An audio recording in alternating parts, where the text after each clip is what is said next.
유다 백성들이 포로 생활을 끝내고 다시 예루살렘으로 돌아왔을 때에 유다 백성들은 우리가 고향 땅으로 다시 돌아온 것에 대해서 이것이 어떤 의미를 가지는가, 이게 어떤 의미인가에 대해서 이렇게 많은 사람들이 혼동을 느꼈습니다. 유다 백성들이 돌아오기는 돌아왔는데요, 예루살렘은 폐허가 되어 있었고, 그리고 그들을 반겨주는 사람도 아무도 없었습니다. 하루하루가 고달픈 삶이었고 완전히 새롭게 무엇인가를 다 시작해야 되는 그러한 시점에서 이런 가운데 우리는 무엇 때문에 다시 이곳에 돌아와서 이렇게 고생을 하는가? 하나님께서는 왜 우리를 다시 고향 땅으로 돌아오게 하셨는가? 그것을 알고 싶어 했습니다. 여러분, 우리 인간은요, 우리 사람은 아메바처럼 단순한 동물이 아닙니다. 우리가 어떤 일들을 해 나갈 때도 그 일에 의미를 부여하는 것이 참으로 중요합니다. 어떤 일에든지 의미를 부여하는 것, 내가 살아가는 목적, 삶의 의미를 발견할 수 있어야 됩니다. 공부를 할 때도 마찬가지고요, 일을 할 때도 마찬가지입니다. 내가 왜 이렇게 열심히 공부를 할까? 의미를 발견할 수 있어야 됩니다. 내가 왜 이렇게 열심히 일을 해야 되나? 그 가운데서도 의미를 발견할 수 있어야 하는 것입니다. 저는 목회자에게 정말로 중요한 것이 의미를 부여하는 것이라고 생각을 합니다. 우리 교회가 존재하는 목적이 무엇인가? 이 죽전 땅에 하나님께서 우리를 부르신 목적이 무엇인가? 우리가 선교하는 이유, 다음 세대를 길러내는 그 이유와 의미를 성도들과 함께 공유해 나가는 것이 그게 참 목회자에게 중요하다라고 생각을 합니다. 사소한 일이라도요, 거기에 의미를 부여하기 시작하면은요, 이전에는 그냥 대수롭지 않게 넘어갈 수 있던 일들도요, 의미를 부여하는 그 순간부터 중요해지기 시작하는 것입니다. 여러분, 제가 예를 들어서 한번 말씀을 드리면은 1년 365일이 사실 다 똑같은 날 아닙니까? 다 똑같은 날이에요. 그런데 왜 다 똑같은 날인데 그 사람이 태어난 생일만큼은 기념하면서 특별하게 그 날을 지키는가라고 하는 것이죠. 생일이라고 한 날에, 사람이 태어난 날에 의미를 부여하기 때문에, 이 날이 중요하다고 의미를 부여하기 때문에 그 날이 특별해질 수가 있는 것입니다. 만약에 전쟁 고아가 있다고 생각을 해보십시오. 자기 아버지 어머니가 누군지도 몰라요. 그런데 아버지 어머니가 누군지도 모르는데 자기 생일을 어떻게 알 수가 있겠습니까? 그럼 의미가 없는 거죠. 당연히 모릅니다. 생일이라는 것이 부모가 자식에게 축하를 해주고, 야, 너가 우리 가정에 와서 얼마나 우리가 기쁜지 모른다, 이렇게 의미를 부여하고 축하를 하기 때문에 그 날이 특별해지는 것입니다. 누군가는 의미를 부여했기 때문에 그 날이 그렇게 특별한 날이 되고 의미 있는 날이 될 수 있는 것이에요. 여러분, 그만큼 이렇게 365일 똑같은 날에도 그 날의 의미를 담아서 다 이 날을 특별하게 지키니까 그 날이 참 귀한 날이 되지 않습니까? 요즘 사람들은 그래요. 이렇게 남녀간에 교제를 해도요, 100일이 되면 100일 기념을 하는 거예요. 200일 기념을 해요. 300일 기념을 합니다. 100일, 200일, 300일이라 해봤자 365일 똑같은 날이에요. 그런데 100일째 되는 날에 의미를 부여하는 것이에요. 200일이 되는 날 의미를 부여하는 거예요. 우리가 이렇게 만나가지고 서로는 티격태격 할 때도 때로는 있지만 그럼에도 우리가 100일을 견뎌왔다, 200일을 견뎌왔다, 300일을 지켰고 우리가 1000일을 넘겼다. 거기에 의미를 부여하니까 그 날이 특별한 날이 되더라라고 하는 것입니다.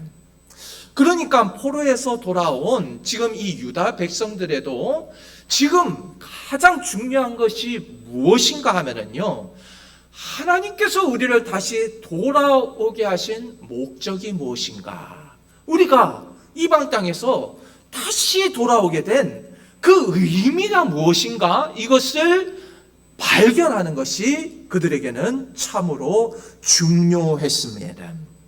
지금 당장에 하루하루 삶이 고달파요. 힘들어요. 포로에서 돌아와가지고 그들이 뭐 돈이 있습니까? 힘이 있습니까? 능력이 있습니까? 하루하루 삶이 고달픕니다. 그러나 그 힘든 시간을 이겨낼 수 있고 극복할 수 있는 힘이 어디에서 나올 수 있는가 하면은, 하나님께서 우리를 여기에 다시 부르신 목적이 무엇인가, 의미를 깨달으면은 그 힘든 시간들을 극복해내고 이겨낼 수 있다라고 하는 것입니다. 여러분, 이와 마찬가지로 우리 삶도 힘들고 고달플 수가 있습니다. 매일매일이 정말 지치고 힘든 그런 시련의 시간들을 살아갈 수가 있어요.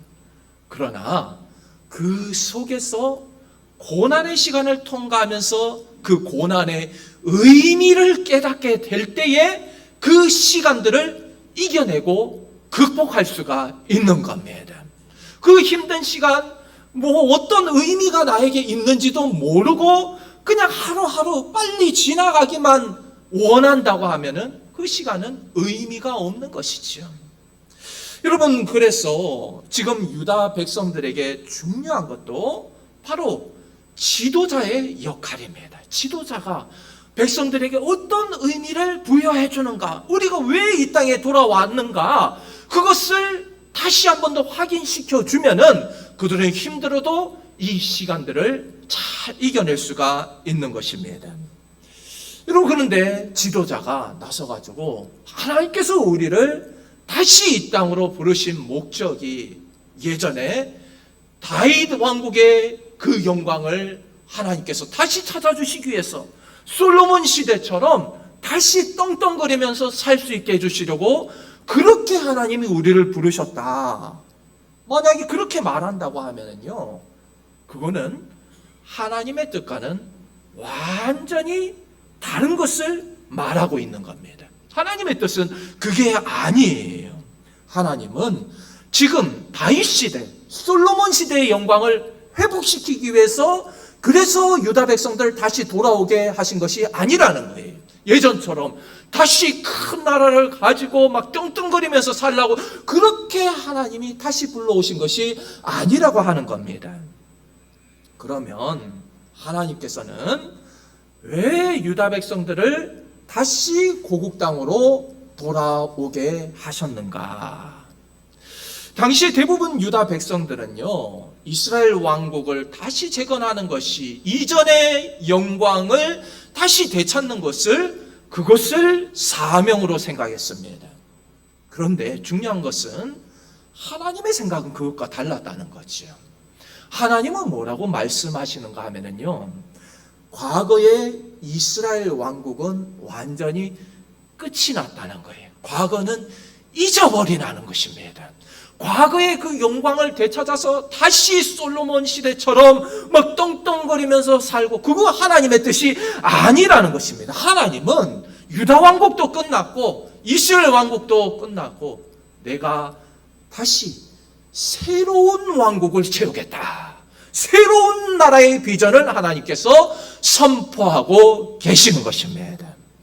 여러분, 하나님은 과거의 유다 왕국의 그 이스라엘 나라의 영광을 다시 되찾아주기 위해서 유다 백성들을 부르신 것이 아니라 새로운 나라를 건설하기 위해서 그들을 부르셨습니다.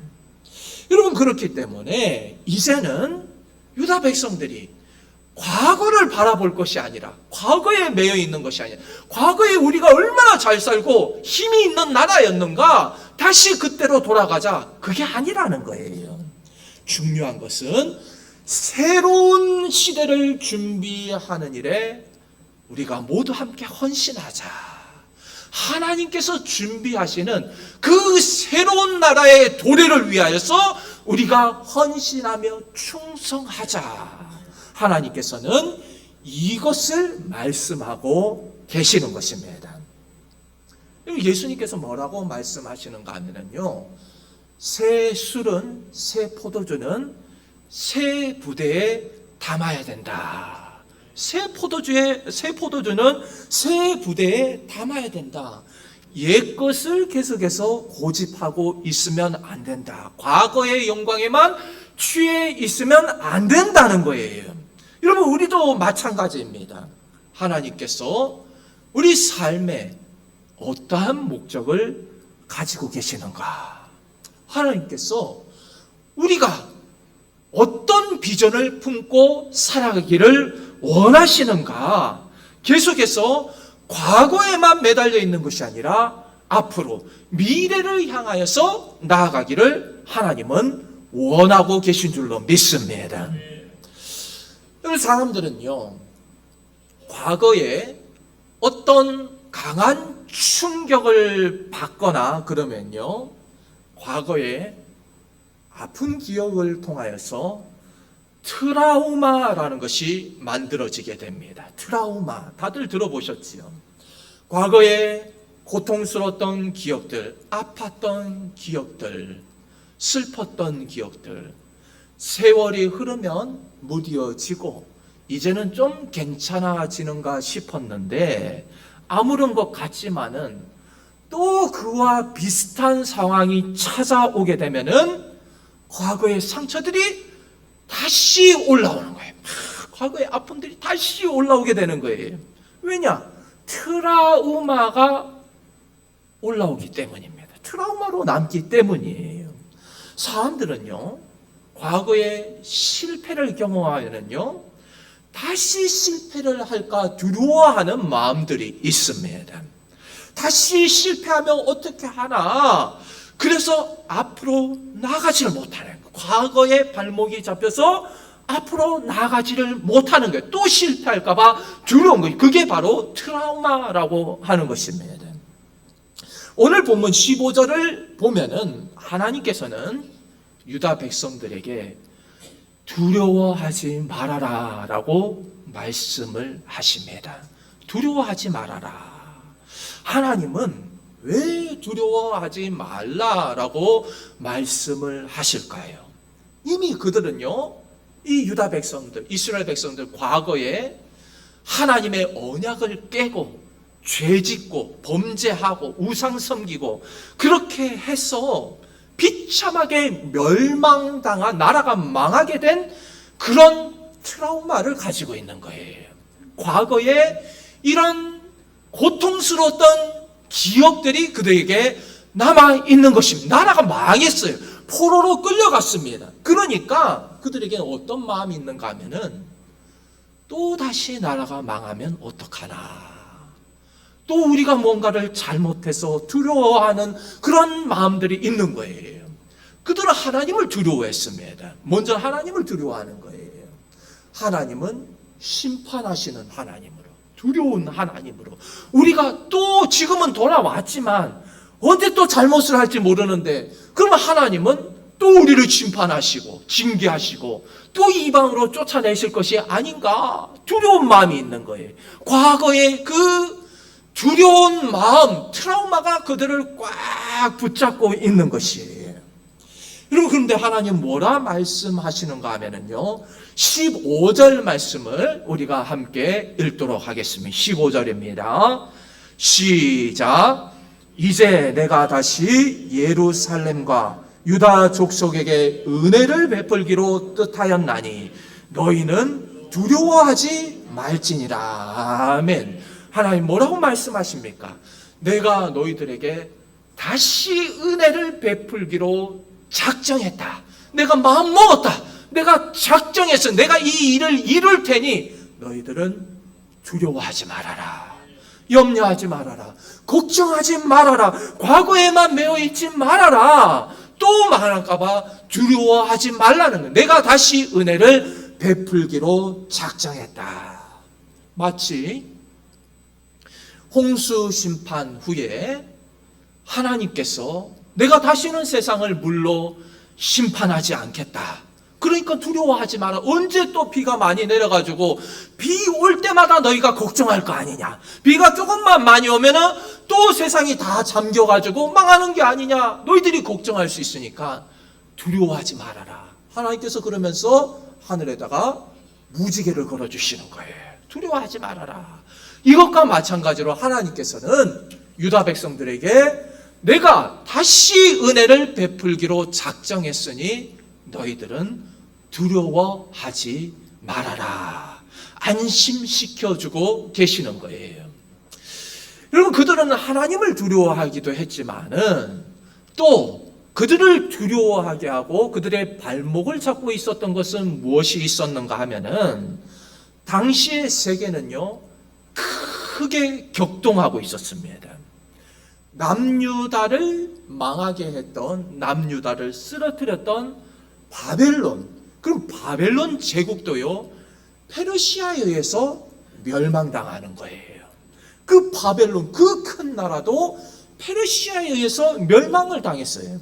그럼 페르시아는 영원했는가? 아니죠. 알렉산더 대왕에 의해서 또 헬라 나라에 의해서 또 페르시아가 멸망을 당하게 되는 것입니다. 여러분 한번 보십시오. 세계가 돌아가는 것을 유다 백성들이 보는 거예요. 야, 우리를 멸망시킨 저 바벨론 또 망하는데 페르시아는 얼마나 강한 거냐 그랬는데 여러분 페르시아도 망하는 거예요. 헬라에 의해서 페르시아도 망하는 것입니다. 이렇게 강대국들도 하루아침에 망해서 그렇게 사라져버리는데 우리 같은 이 약한 나라가, 이 콩알 만한 이 유다 나라가 과연 살아남을 수 있을까? 살아남을 수 있을까? 그게 두렵고 염려가 되는 것입니다. 여러분, 그러나 하나님은 뭐라고 말씀하십니까? 두려워하지 말아라. 염려하지 말아라. 걱정하지 말라는 거예요. 왜냐? 내가 너희들에게 은혜를 베풀어 주기로 작정했으니까. 내가 마음 먹었으니까. 그러니까 너희들은 두려워하지 말아라. 이 말씀은 오늘 저희들에게 주시는 하나님의 언약의 말씀인 줄로 믿습니다. 여러분, 저희들도 마찬가지예요. 세계 경제가 힘들다고 그래요. 물가는 계속해서 오르고요. 은행 이자도 막 다시 오른다고 한국은행에서 금리를 다시 올린다 막 그런 이야기들이 나와요. 또 기름값이 계속 오릅니다. 막 2,000원이 넘어요, 기름값이. 또 전쟁의 위협이 있지만은 그럼에도 하나님께서 오늘 우리에게 말씀하시는 것은 무엇인가 하면은 두려워하지 말아라. 염려하지 말라는 거, 걱정하지 말아라. 여러 가지 세상에는 정말 우리의 마음을 두렵게 하고 염려하게 하는 일들이 많지만 그럼에도 두려워하지 말라는 것입니다. 저는 한 교회를 이끌어가는 담임 목사로서 제가 아직 믿음이 부족해가지고 저도 한동안 교회 생각을 하면은 밤에 잠이 안 올 때가 있는 거예요. 잠이 안 와요. 밤에 누웠는데 잠이 안 옵니다. 한동안 잠을 자지를 못했어요. 지금은 은행 이자가, 금리가 조금 코로나 때에 비해서 어느 정도 내렸지만은 정말 코로나 때는 이 금리가 너무 올라가지고 매달 이 이자 갚는 것만 해도 참 이게 버거운 거예요. 그 어려운 때에 우리 교회가 그걸 버티고 여기까지 온 것만 해도 정말 하나님의 은혜인 줄로 믿습니다. 하나님의 은혜이고 기적인 것이에요. 뉴스를 보면요, 막 그런 이야기들이 들려요. 사람들이 막 영끌을 한다고 그러면 무슨 말인지 모르시죠? 영끌을 해가지고 막 집을 사고 그런데 은행 이자가 말도 안 되게 올라가면서 막 집들을 내놓는 거예요. 집을 내놓습니다. 여러분, 정말로 우린 쉽지 않은 시대를 살아가고 있어요. 자영업자들이 몇십 프로가 문을 닫는다 그러고요.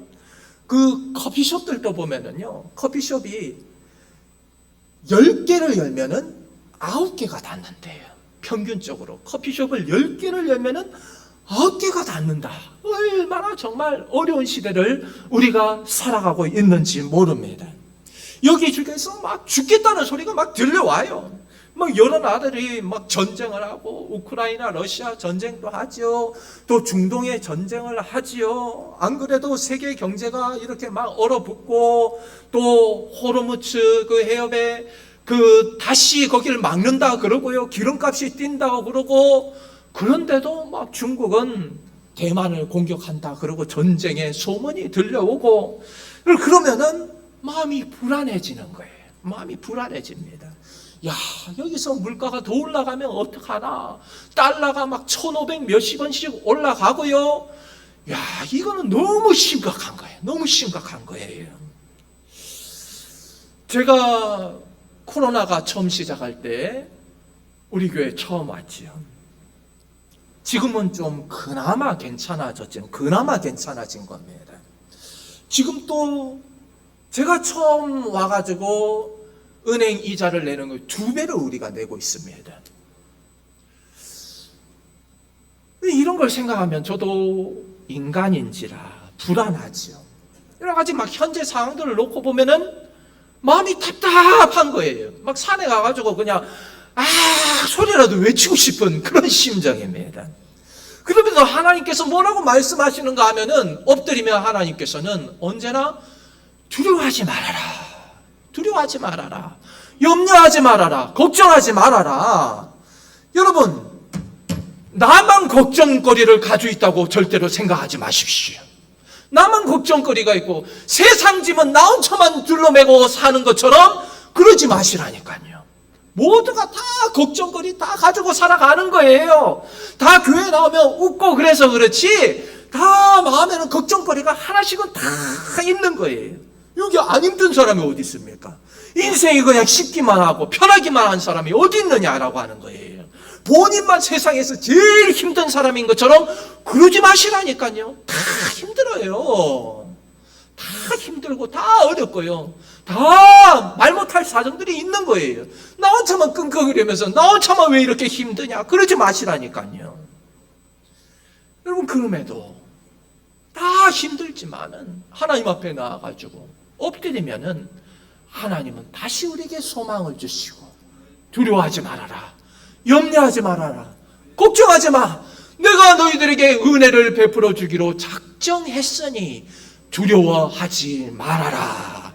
하나님 앞에 나오면은 하나님께서 약속의 말씀을 우리에게 주시고 새 힘을 주시고 이 광야 같은 세상 극복하며 나아갈 수 있는 능력을 우리에게 허락하여 주시는 줄로 믿습니다. 내가 처한 상황을 생각하면은 한숨밖에 안 나오지만 그럼에도 하나님 믿고 나가는 거예요. 하나님께 맡겨버리는 거예요. 주의 전에 나올 때마다 어떻게 합니까? 십자가에다가 내 세상의 무거운 모든 짐들을 다 내려놓는 거예요. 십자가 앞에 다 내려놓고, 하나님, 내 능력 밖입니다. 이건 나의 한계입니다. 난 못합니다. 하나님께서 책임져 주시옵소서. 하나님 앞에 맡겨드리면은 하나님께서 긍휼을 베풀어 주시는 줄로 믿습니다. 우리의 가정을, 나의 삶을, 나의 자녀를, 우리 교회를, 이 나라와 이 민족을 하나님께 맡겨드릴 수 있는 믿음의 백성들 되시기를 주님의 이름으로 축복합니다. 염려 다 맡기라, 주가 돌보시리,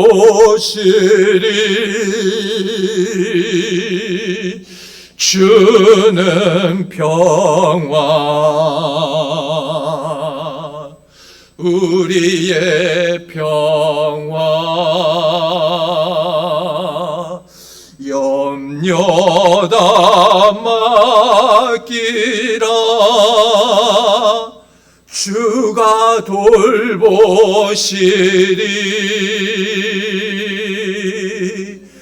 주는 평화,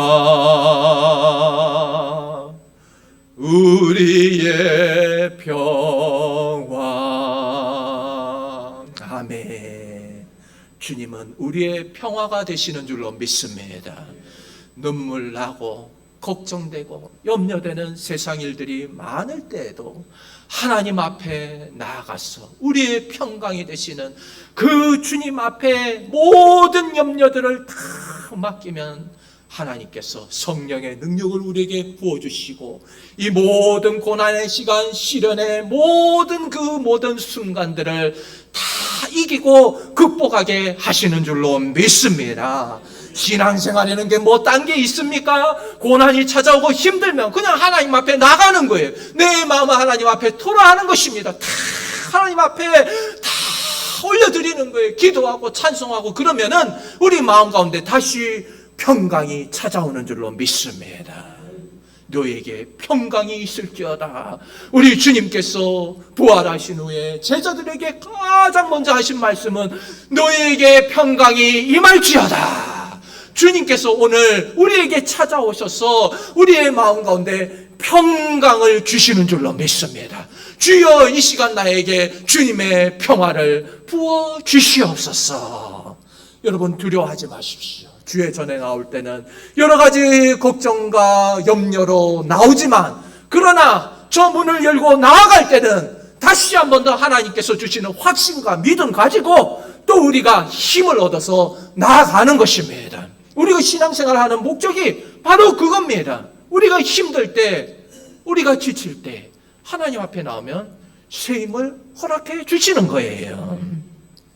오늘 또 하나님께서 우리에게 약속하시는 것이 내가 은혜를 베풀기로 작정했으니 너희들은 걱정하지 말아라, 염려하지 말아라, 두려워하지 말아라. 우리에게 주시는 약속의 말씀인 줄을 믿고 붙드는 성도들 되시기를 주님의 이름으로 축복합니다. 그렇게 하나님께서 우리에게 두려워하지 말아라 라고 말씀하신 다음에 하나님께서 이 백성들에게 요구하신 것이 한 가지가 더 있습니다. 그게 뭐냐면은 16절, 17절을 우리가 같이 읽도록 하겠습니다. 16절, 17절 시작. 너희가 행할 일은 이러하니라. 너희는 이웃과 더불어 진리를 말하며 너희 성문에서 진실하고 화평한 재판을 베풀고 마음에 서로 해하기를 도모하지 말며 거짓 맹세를 좋아하지 말라. 이 모든 일은 내가 미워하는 것이니라. 여호와의 말이니라. 아멘. 여러분 이 말씀에서 하나님께서 유다 백성들에게 원하시는 것이 무엇입니까? 바로 정직입니다. 정직. 너희들은 내 앞에서 진실하라, 정직하라. 다시 말해서 신앙 양심을 가지고 살아가라라고 하는 말씀입니다. 신앙 양심을 가져라. 신앙 양식을 회복해라. 그리고 나머지 것들은 다 하나님께 맡겨드리라는 거예요. 너희들은 나한테 맡겨놓고 정직하게만 살아. 그러면 내가 너희들을 책임져 줄게. 유다 백성들이 포로에서 돌아왔어요. 그들은 가진 것이 아무것도 없었습니다. 아무것도 가진 것이 없어요. 힘들어요. 고달픕니다. 그러나 이러한 상황에서도 하나님께서는 야, 너희들 강도 떼들이 너희들을 위협하고 먹을 것이 없고 힘들지. 그러니까 너희들이 무기도 만들고 힘을 키우고 그렇게 너희들이 돈을 모으고 그러라고 하는 것이 아니라 하나님은 단 한 가지 원하시는 거. 정직하라. 정직하라. 내 앞에서 진실되이 행하라. 신앙 양심대로 살아가라. 그렇게만 하면 내가 너희들을 지켜 보호해 주겠다. 너희들 힘이 없어도 괜찮아. 능력이 없어도 괜찮아. 내 앞에서 정직하게 행하기만 하면 그러면 내가 너희들을 책임져 주겠다. 여러분 지금 이렇게 세상이 요동치고 나라들이 일어나고 나라들이 망하고 이런 가운데 과연 나 혼자만 정직하게 산다고 해서 정말 생존할 수가 있겠는가? 살아남을 수가 있겠는가? 그런 생각이 드시지요. 아휴, 목사님 세상 물정 모르시네. 그냥 정직하게만 살아가지고 이 세상이 사라지는 줄로만 아십니까? 여러분, 그러나 하나님은 분명하게 우리에게 말씀하세요. 정직하라, 진실되라, 언제나 신앙 양심을 지키고 살아가라 라고 하나님은 말씀하십니다.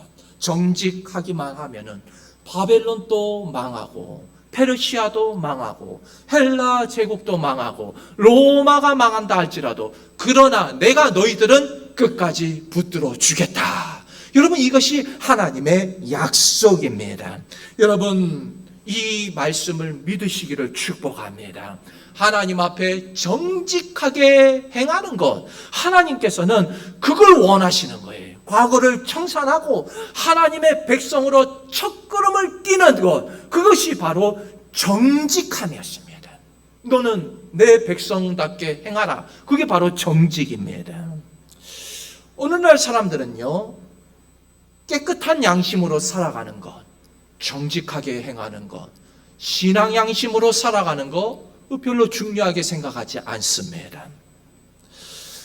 그게 뭐 눈에 보이는 것도 아니고 정직하게 살아가고 그렇게 깨끗하게 살아가다 보면은 오히려 손해만 본다라는 생각이 우리 그리스도인들에게도 있습니다. 야, 정직하게 살아가면 손해만 봐. 그래서 정직하고 깨끗한 거를 그리스도인들도 별로 좋아하지를 않아요. 세상에 나가서도 똑같이 거짓말하고 세상 사람들과 똑같이 살아가는 겁니다. 여러분, 그러나 하나님은 다릅니다. 하나님은 다르세요. 우리는 세상의 가치관으로 살아가는 것이 아니라 말씀의 기준대로 살아가는 하나님의 백성인 줄로 믿습니다. 세상 사람들이 기준이 아니라 하나님께서 원하시는 것이 무엇인가 말씀대로 살아가는 것이 우리 그리스도인들의 삶인 줄로 믿습니다. 거짓말하고 양심을 속이고 욕심을 부리고 그렇게 해서 세상에서 성공한다 한들 하나님 그거 인정해 주시지를 않는 거예요. 하나님 어떤 사람을 원하시는가? 마음이 청결한 자, 깨끗한 자를 귀하게 여기시는 줄로 믿습니다. 매일매일 하나님께서 우리에게 내려주시는 일용할 양식에 감사하면서 자족하면서 하나님께서 우리에게 베풀어 주시는 은혜로 감사하면서 날마다 걱정 근심하지 말고 하나님께 모든 염려를 맡겨드리면서 하나님께서 이끄시는 대로 하나님의 인도하시는 대로 나아가는 그런 백성들을 하나님께서 축복하시는 줄로 믿습니다. 오늘 아침에 주의 전에 나와서 예배드리는 우리 모든 세연의 가족들이 하나님 앞에서 언제나 정직하고 진실되이 행하며 선한 신앙의 양심을 지키면서 살아갈 수 있는 하나님의 백성들 되시기를 주님의 이름으로 축복합니다.